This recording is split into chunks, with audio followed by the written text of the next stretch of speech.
हम्म। हाय मेरे प्यारे विद्यार्थी, कैसे हो? बहुत दिनों के बाद मैं आया हूँ। आज सोचा कि तुम्हारे लिए जो है यूएनओ का एक यूएनओ के बारे में बताया जाए, क्योंकि यूएनओ जो है वो बहुत ही इम्पोर्टेंट चैप्टर है हमारे लिए, किसी भी एग्ज़ाम के लिए। और हम देखते हैं सामान्य जानकारी भी यूएनओ की रहनी चाहिए। सबसे पहले देखते हैं कि यूएनओ का मतलब क्या होता है। UNO, United Nations Organization.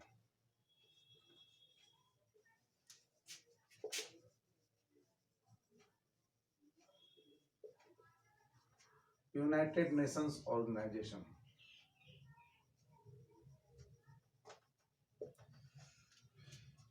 अर्थात संयुक्त राष्ट्र संघ।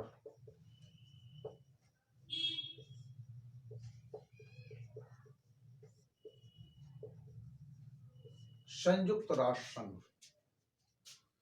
मतलब राष्ट्रों का एक ऐसा संघ। अब हम देखते हैं कि आखिर यूएनओ की क्यों जरूरत पड़ी और इसका निर्माण कैसे हुआ। इसके भी इतिहास की बात है। प्रथम विश्व युद्ध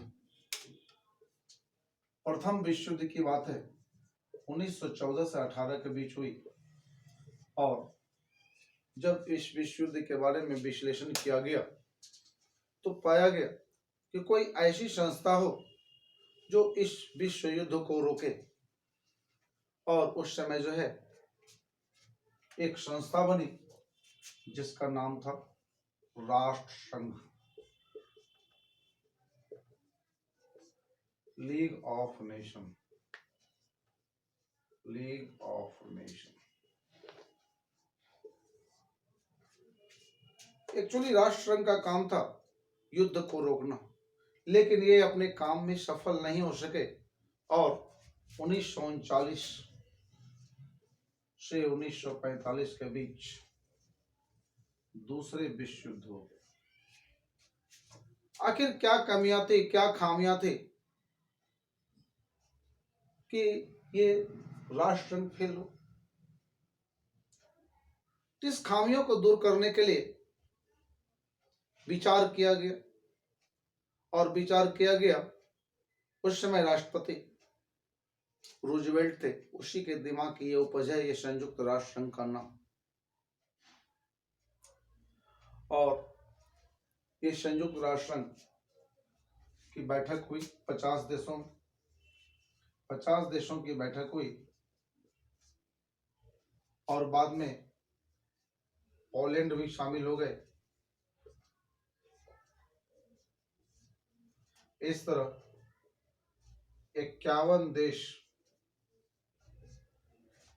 यूएनओ के बैठक में शामिल हुए थे और एक नई संस्था का निर्माण करने का विचार पारित हुआ और एक नई संस्था बनी।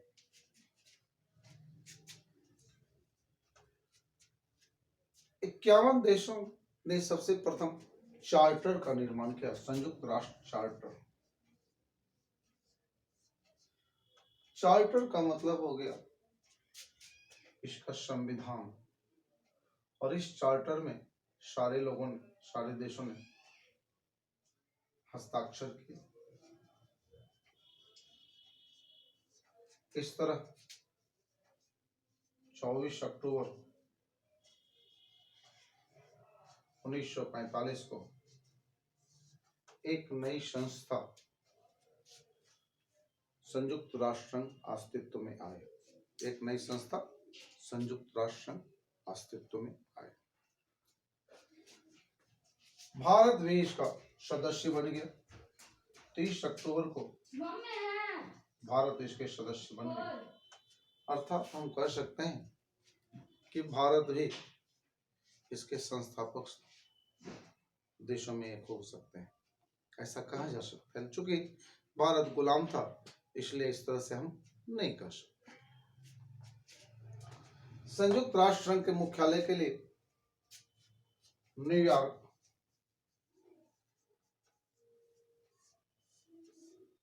चुना गया। न्यूयॉर्क में एक द्वीप है मैनहट्टन, मैनहट्टन, और यहाँ पर 17 एकड़ जमीन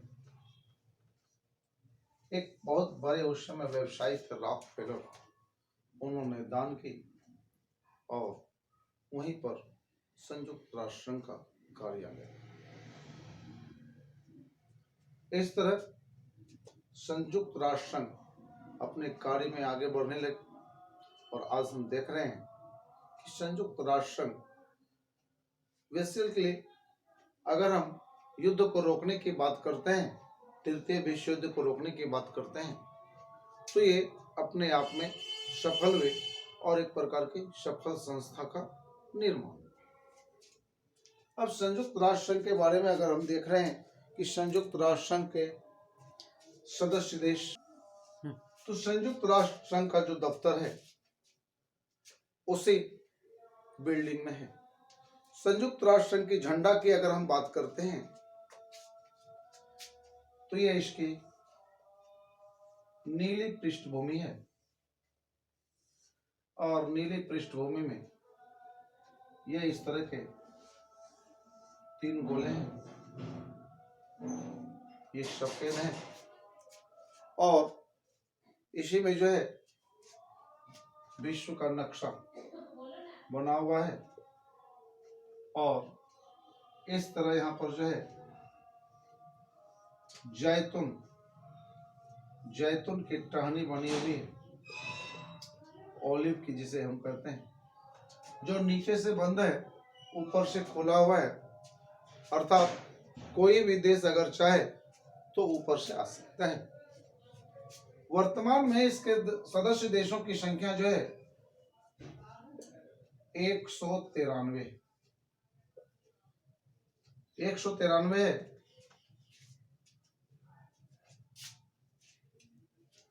दक्षिणी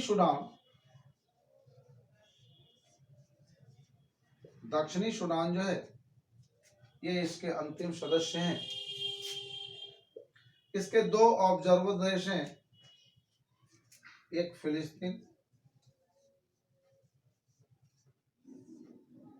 और दूसरा जो है आप वेटिकन सिटी कह सकते हैं उसको,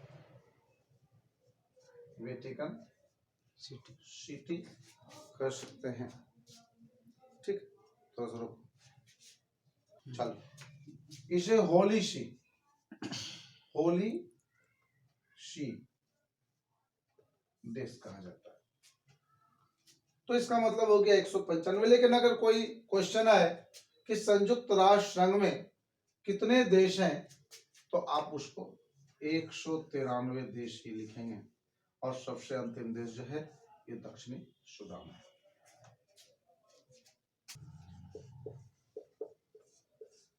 संयुक्त राष्ट्र संघ की भाषा के बारे में अगर हम कहते हैं तो आप कहेंगे कि विश्व में तो बहुत सारी भाषाएं बोली जाती है भाई, तो कैसे इसको हम देखेंगे। तो संयुक्त राष्ट्र संघ की जो है भाषा है वो 6 भाषाएं, 6 भाषाएं जो है आप इसको इस तरह से देख सकते हैं कि 4 भाषाएं जो है वो यूरोपियन कंट्री की और 2 भाषाएं जो हैं वो एशिया की। अब देखिए सबसे पहला जो सबसे विश्व की लोकप्रिय भाषा इंग्लिश है, उसके बाद दूसरा फ्रांस की जो भाषा फ्रेंच वो हो गई, तीसरा स्पेनिश और चौथा रशियन रूसी भाषा। ये आपके यूरोप की भाषा हो गई और दूसरा जो है एशिया की एक चाइना की भाषा है और एक अरबी भाषा है। ये 6 भाषाएं हैं। इसको याद इस तरह से आप रख सकते हैं कि 4 भाषाएं जो है यूरोप की है, ये इंग्लिश भाषा अमेरिका में भी बोली जाती है, फ्रांस तो जान ही रहे हैं, स्पेन और रशिया। तो यहाँ पर जो है अगर आप देखिए कि 2 जो है प्रथम विश्व युद्ध और द्वितीय विश्व युद्ध में जो बहुत ही महत्वपूर्ण देश थे वो इंग्लैंड और फ्रांस थे, तो उसकी भाषा तो रहना स्वाभाविक है। स्पेन ये भी अपने आप में मजबूत राष्ट्र था और रूस ये द्वितीय विश्व युद्ध में के बाद जो है बहुत तेजी से उभरे, तो इसकी भी भाषा थी। अब सबसे अधिक बोली जाने वाली भाषाओं में देखा जाए तो अरबी है, और उसके बाद जो है ये मैंड्रिन या चाइना की भाषा है, इस तरह। लेकिन इसके ऑफिशियल लैंग्वेज के बारे में अगर हम बात करते हैं, ऑफिशियल लैंग्वेज, तो वो जो है इंग्लिश और फ्रेंच है।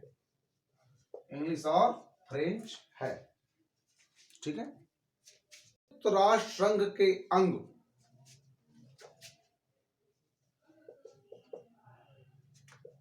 अगर हम कहते हैं कि संयुक्त राष्ट्र संघ का जो अंग है ये 6।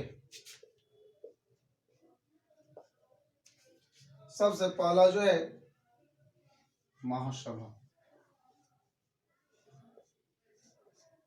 पहला हो गया महासभा, और दूसरा हो गया सुरक्षा परिषद।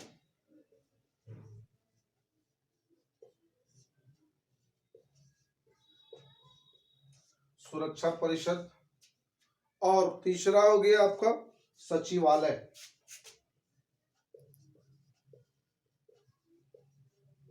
सचिवालय, और चौथा हो गया इंटरनेशनल कोर्ट ऑफ जस्टिस, माने न्यायालय।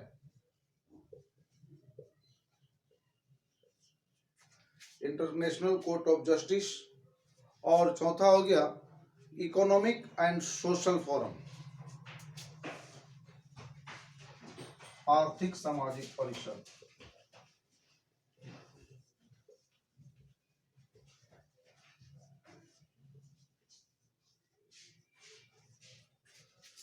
और छठा जो हो गया न्यास परिषद।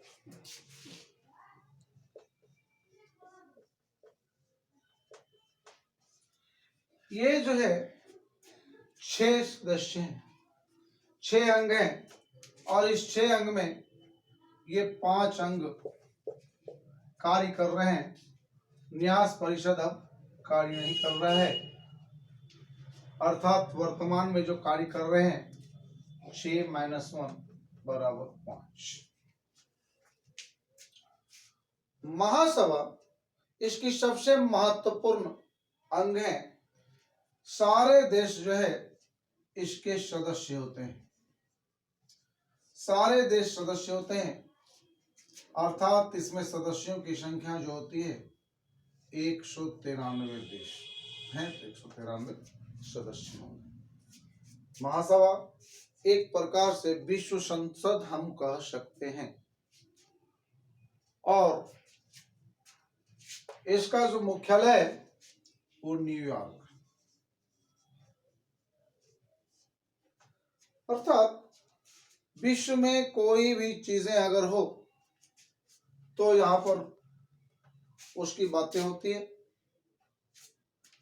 हर साल इसकी बैठक होती है, और ये बैठक सितंबर से लेकर दिसंबर तक होती है। सारे सदस्य देश के प्रतिनिधि इसमें भाग लेते हैं, चाहे वो राष्ट्राध्यक्ष हो, चाहे उस राष्ट्र के कोई और हो, वहां पर वो भाग लेते हैं। आप देखे होंगे कि सुनते होंगे कि संयुक्त राष्ट्र संघ में हमारे प्रधानमंत्री जी ने भाषण दिया, कभी विदेश मंत्री जी जाते हैं। इस तरह जो है प्रत्येक देश के, प्रत्येक राष्ट्र के राष्ट्राध्यक्ष या कोई भी व्यक्ति यहाँ पर जा सकता है, जिसको उस राष्ट्र के शासनाध्यक्ष उसको भेजते हैं। ये महासभा होती है। इसके बाद जो होता है सुरक्षा परिषद, ये बहुत ही महत्वपूर्ण अंग है। इसमें 5 अस्थायी सदस्य होते हैं और 10 अस्थायी सदस्य।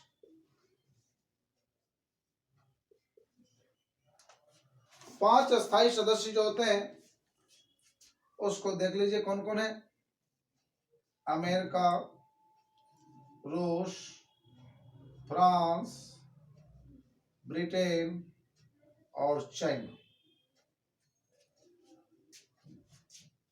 ये 5 इसके अस्थायी सदस्य हैं। और 10 सदस्य जो हैं हर 2 साल के कार्यकाल के लिए चुने जाते हैं। अर्थात ये जो है 15 सदस्य होते हैं इसमें टोटल।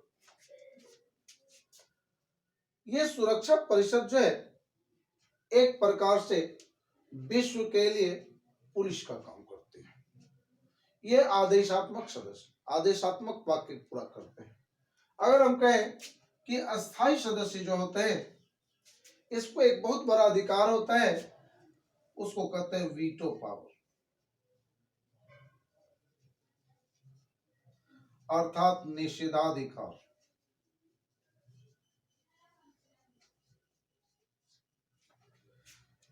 कोई भी किसी भी चीज को पास करने के लिए इस 5 सदस्य की सहमति आवश्यक है।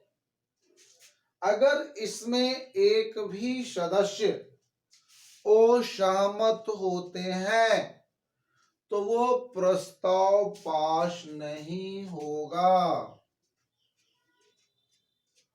इस तरह अगर हम देखते हैं कि यहाँ पर जो है ये सदस्य की वीटो पावर बहुत ही महत्वपूर्ण है। अगर उस प्रस्ताव में किसी सदस्य ने वीटो के बारे में अगर वो वीटो नहीं देना चाहता है और उस प्रस्ताव को जो है वो चाहता है कि हम उसमें वोटिंग के समय अनुपस्थित रहें, तो सीधी सी बात है कि वो अनुपस्थित हो सकता है, बाकी 4 सदस्य जो है वोटिंग दे सकते हैं। और इधर कम से कम 4 सदस्य इधर होना चाहिए, अर्थात 5 4 9 सदस्य जो है किसी भी प्रस्ताव को पारित करने के लिए आवश्यक है और उस आवश्यकता के अनुसार जो है 5 सदस्य की यहाँ पर सहमति आवश्यक है। अगर हम देखते हैं कि इस वीटो पावर का सबसे अधिक प्रयोग जो किया है वो रशिया ने किया। 1990 के पहले अमेरिका और रूस में शीत युद्ध था, कोल्ड वॉर था, और एक दूसरे को नीचे दिखाने के लिए इस तरह के प्रस्ताव पर जो है वो वीटो कर देते थे। भारत के समर्थन में भी रूस ने बहुत बार वीटो किया है। अब यहां पर जो है अगर हम देखते हैं कि भारत इसके सदस्य बन सकते हैं कि नहीं, भारत इस प्रयास में है कि यहाँ पर सदस्य बने, लेकिन हमें लगता है कि ये 5 देश में अगर 4 देश चाहे भी, अमेरिका, रूस, फ्रांस और ब्रिटेन, तो चाइना कभी नहीं चाहेगा कि भारत को ये पावर मिले। ऐसे अगर देखा जाए तो ये इनमें से कोई भी देश ये नहीं चाहेंगे कि हमारे वीटो के अधिकार में कोई भी अलग से और व्यक्ति आए और देश आए। इस तरह यहाँ पर ताकि जो है इसके वीटो का अधिकार बरकरार रहे। अब सचिवालय, तीसरा इसका जो है सबसे महत्वपूर्ण अंग है वो सचिवालय है। और सचिवालय का मतलब है कि सारा चीज का जो है कार्य, सारे जगहों का कार्य जो है ना, कागज पत्तर वाले जितने कार्य हैं वो सचिवालय में होंगे। सचिवालय सबसे महत्वपूर्ण संस्था है। अब सचिवालय का यहाँ पर सबसे महत्वपूर्ण बात है कि इस संस्था का खर्च कौन चलाएगा। तो संस्था का खर्च चलाने के लिए ये सब देश है, इसमें विकसित देश, विकासशील देश सभी योगदान करते हैं और इसमें सबसे ज्यादा जो है योगदान वो अमेरिका का है। अमेरिका है, उसके बाद ब्रिटेन है, रूस है, फ्रांस है, चाइना है। अगर भारत की बात करें तो भारत भी इसमें योगदान तो देते ही है। वर्तमान में भारत का जो पोजीशन है योगदान में वो लगभग आप कह सकते हैं कि 1 to 25 के बीच है भारत का। कोई भी देश अपने बजट के अनुसार जो है वो यहाँ पर योगदान करता है और भारत भी जो है अपने बजट के अनुसार योगदान करता है। अगर सबसे ज्यादा बजट है तो अमेरिका का है। अब आप कहेंगे कि धन जो है बहुत बड़ी चीज होती है, जिसके पास भी धन होता है वो अपनी बात मनवाते हैं। इसलिए संयुक्त राष्ट्र संघ में जो सबसे अधिक योगदान करता है वो अमेरिका है। तो अमेरिका जो है यहाँ पर सबसे ज्यादा धन देता है, इसलिए उसकी बातें जो है यहाँ पर मानी जाती है। अब देखते हैं न्यायालय।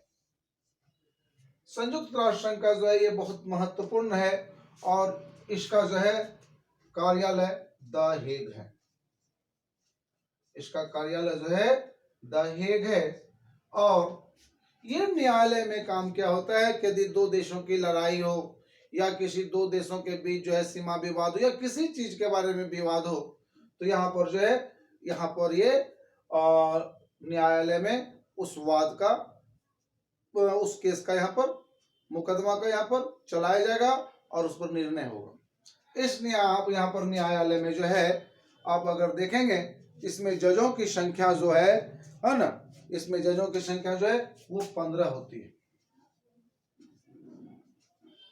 15 जज होते हैं और इस जज का जो है कार्यकाल 9 वर्ष का होता है। इस जज का कार्यकाल जो है 9 वर्ष का होता है। भारत के भी 4 जज जो है यहाँ पर रह चुके हैं।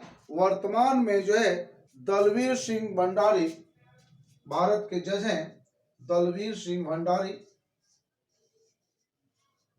वो न्यायालय में है।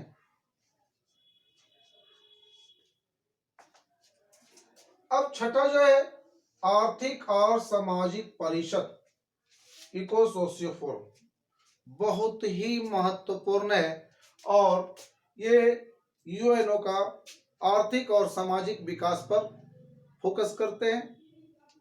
और इसका जो है छठा न्यास परिषद का काम था कि वैसे अविकसित देशों को या वैसे गुलाम देशों को सहयोग करना, सहायता करना, ताकि वो जो है अपने आगे बढ़ सके।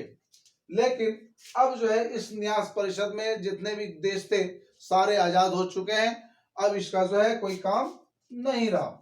इस तरह हम देखते हैं कि संयुक्त राष्ट्र संघ में जो है ये 1 2 3 4 5 जो है अंग कार्य करते हैं। संयुक्त राष्ट्र संघ किसी भी परीक्षा के लिए बहुत ही महत्वपूर्ण है बच्चों। हर परीक्षा में इससे क्वेश्चन पूछे जाते हैं। अब इसका एक और महत्वपूर्ण है, वो इसके बहुत सारे जो है यहाँ पर पार्ट हैं। ये पार्ट के अलावा बहुत सारे जो है इसके संस्थाएं हैं। उस संस्थाओं के बारे में हम अगली वीडियो में बात करेंगे। जय हिंद।